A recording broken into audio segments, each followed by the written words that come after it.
آله وأصحابه أجمعين. أما بعد، فأعوذ بالله من الشيطان الرجيم. بسم الله الرحمن الرحيم. وقضى ربك ألا تعبدوا إلا إياه وبالوالدين إحسانا. صدق الله العلي العظيم.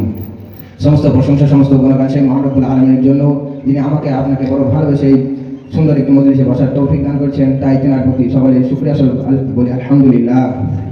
তারপর পরে তেনার স্থান নবী করিম সাল্লাল্লাহু আলাইহি ওয়াসাল্লামের প্রতি বৃষ্টির ধারা বর্ষিত হতেই থাকুক।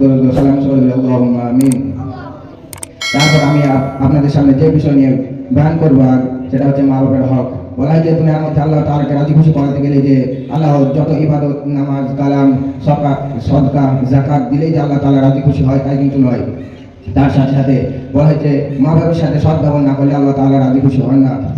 এমনকি বলা হয়েছে যে দুনিয়ায় আমরা আজ স্থির হয়ে দাঁড়িয়ে আছি, সেই দুনিয়ায় স্থির হওয়ার কারণটাই মা বাবার হক ব্যাপারে আল্লাহ রাব্বুল আলামিন এবং তিনার রাসূল পাক সাল্লাল্লাহু আলাইহি ওয়াসাল্লাম কিছু নির্দেশ দিয়েছেন। আল্লাহ তাআলা কোরআনের মধ্যে সূরাতুল আনকাবুতের ৮ নম্বর আয়াতের মধ্যে বলেন, ওয়াসাইনাল ইনসানা বিওয়ালিদাইহি হুসনা। তোমরা পিতামাতার সাথে সৎ ব্যবহার করো এবং তাদের খিদমত করো। অনুরূপভাবে সূরাতুল বনী ইসরাঈলের 23 নম্বর আয়াতে বলেছেন, ওয়াকাদা রাব্বুকা আল্লা তা'বুদু ইল্লা ইয়্যাহু ওয়া বিল ওয়ালিদাইনি ইহসানা। তোমার প্রভু নির্দেশ দিয়েছেন যে আল্লাহ তাআলাকে ছাড়া কাউকে ইবাদত করো না এবং মা বাবার সাথে সৎ ব্যবহার, তাদেরকে খিদমত করো। আর দুনিয়ার মধ্যে মানুষের গুরুত্বপূর্ণ ফরজ হলো মা বাবাকে খিদমত করা এবং তাদের সাথে সৎ ব্যবহার করা। একদিন হুজুর পাক সাল্লাল্লাহু আলাইহি ওয়াসাল্লাম বসেছিলেন, তখন একটি লোক এসে জিজ্ঞাসা করলেন যে ইয়া হাবিবাল্লাহ, ইয়া রাসূলুল্লাহ, আমার কাছ থেকে দুনিয়ার মধ্যে আমার কাছ থেকে কে বেশি সৎ ব্যবহার করার যোগ্যতা? তখন আমার নবী আপনার নবী উত্তরে বলেন তোমার মা। লোকটি আবার জিজ্ঞাসা করলো তারপর একই উত্তরে বলেন তোমার মা।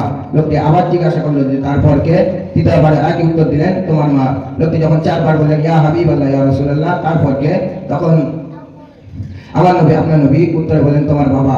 লোকটি হতাশ হয়ে অবাক হয়ে নবী করিম সাল্লাল্লাহু আলাইহি ওয়াসাল্লামের দিকে তাকিয়ে থেকে জিজ্ঞাসা করলেন যে মা 3 বার এবং বাবা 1 বার কেন? তখন নবী করিম সাল্লাল্লাহু আলাইহি ওয়াসাল্লাম উত্তরে বললেন যে একটি ছোট বাচ্চাকে লালন পালন করে বড় করে তোলার দায়িত্ব মায়ের।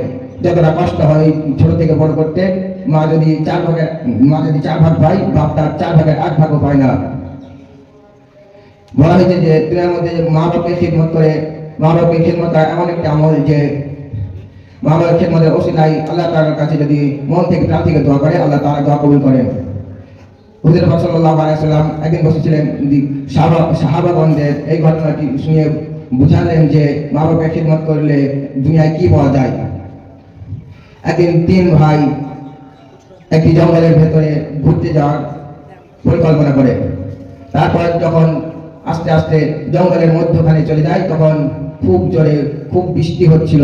তখন ছোট ভাইটি বলল যে ওইখানে একটি গুহা আছে, গুহার মধ্যে চলো। যেই গুহার মধ্যে ঢুকেছে তখনই দুর্ভাগ্যক্রমে একটি বড় পাথর এসে গুহার মুখে পড়ে।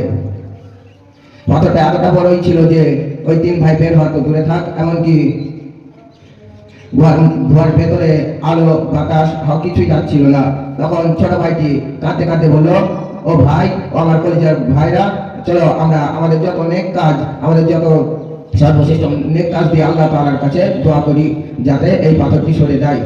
তখন ওই বড় ভাই দুটি বললো চলো করা যায়। ছোট ভাই তখন হাত তুলে দোয়া করতে লাগলো, ও আল্লাহ, তুমি তো জানো আমার মা বাবা বৃদ্ধ ছিল আর আমি একটি রাখাল ছিলাম। যখন আমি প্রতিদিন পশু চড়িয়ে বাড়ি ফিরতাম, তখন আমার মা বাবাকে দুধ না খাইয়ে ঘুমাতে দিতাম না। আর এতটাই ভালোবাসতাম মা বাবাকে যে আমার 2টি ছোট ছোট শিশু, মাসুম শিশু ছিল, তাদেরকে দেওয়ার আগে মা বাবাকে দুধ খাইয়ে ঘুমাতে বলতাম। আল্লাহ, আমার একদিন পশু চড়িয়ে আসতে দেরি হয়ে যায়, রাত হয়ে যায়, তখন দেখি আমার মা বাবা দুজনেই ঘুমিয়ে পড়ে। এমনকি আমার ওই 2টি ছোট্ট মাসুম বাচ্চা দুটো ছিল। তখন আমি দুধের পাত্রটা নিয়ে আমার মা বাবার পায়ের কাছে নিয়ে গিয়ে দাঁড়িয়েছিলাম। তখন আমার ওই ক্ষুধার্ত বাচ্চাটি আমাকে বলছিল যে আমার খিদে পেয়েছে বাবা, আমাকে খেতে দাও। তখন আমি আমার ওই বাচ্চাদেরকে না খাইয়ে আমার মা বাবার জন্য ওই দিন সারা রাত দাঁড়িয়েছিলাম আমার মা বাবার পায়ের কাছে। আল্লাহ, তুমি যদি জানো আমি তোমাকে রাজি খুশি করার জন্য আমি তোমার জন্য করেছি, আল্লাহ তাহলে তুমি একটু প্রমাণ দিয়ে দাও। এই গুহার থেকে একটু পাথর সরিয়ে যাতে আমরা স্বপ্ন দেখতে পাই। আল্লাহ তাআলা ওই ছোট ভাইয়ের দোয়া সাথে সাথে কবুল করে নিল। তখন আল্লাহ তাআলার কুদরত দেখে দিল যে ওই গুহা থেকে ওই পাথরটি একটু করে সরিয়ে দিয়ে হাওয়া এবং আলো ঢুকে দিল। তখন দ্বিতীয় ভাই দোয়া করতে লাগলো, ও আল্লাহ, তুমি তো জানো আমার একটি চাচাতো বোন ছিল যাকে আমি খুব ভালোবাসতাম, যাকে আমি আমার নিজের থেকেও বেশি ভালোবাসতাম। তখন আমি তাকে একদিন ব্যভিচারের কথা বলি, সে মানা করে দেয়। তাকে আমি 100 টাকা দিয়ে ব্যভিচারের কথার জন্য রাজি করাই। যখন আমি ব্যভিচার করতে যাব তখন আমার ওই চাচাতো বোনটি বলে যে তুমি আল্লাহকে ভয় করো, তুমি ব্যভিচার করতে পারো না। তখন আমি ব্যভিচার থেকে বিরত হয়ে গেলাম। ও আল্লাহ, তুমি যদি জানো তোমাকে রাজি খুশি করার জন্য, তোমাকে সন্তুষ্ট করার জন্য, তোমার জন্য এই ব্যভিচার থেকে বিরত হয়েছিলাম, তাহলে তুমি দেখে দাও আল্লাহ যে একটু সরিয়ে দাও পাথরের গুহার মুখ থেকে পাথরটি। তখন আল্লাহ তাআলা সেই ভাইয়ের দোয়া কবুল করে নিল আর পাথরটি একটু সরিয়ে দিল। 3 নম্বর ভাই যখন দোয়া করতে লাগলো, ও আল্লাহ, তুমি জানো আমি একদিন একটি কাজ করার জন্য মজদুর নিয়েছিলাম। তখন ওই মজদুরটি তার কাজ শেষ করে মজুরি না নিয়ে চলে যায়, আর আমি সেই মজুরির পয়সা দিয়ে একটি রাখাল এবং 2টি গরু কিনেছিলাম।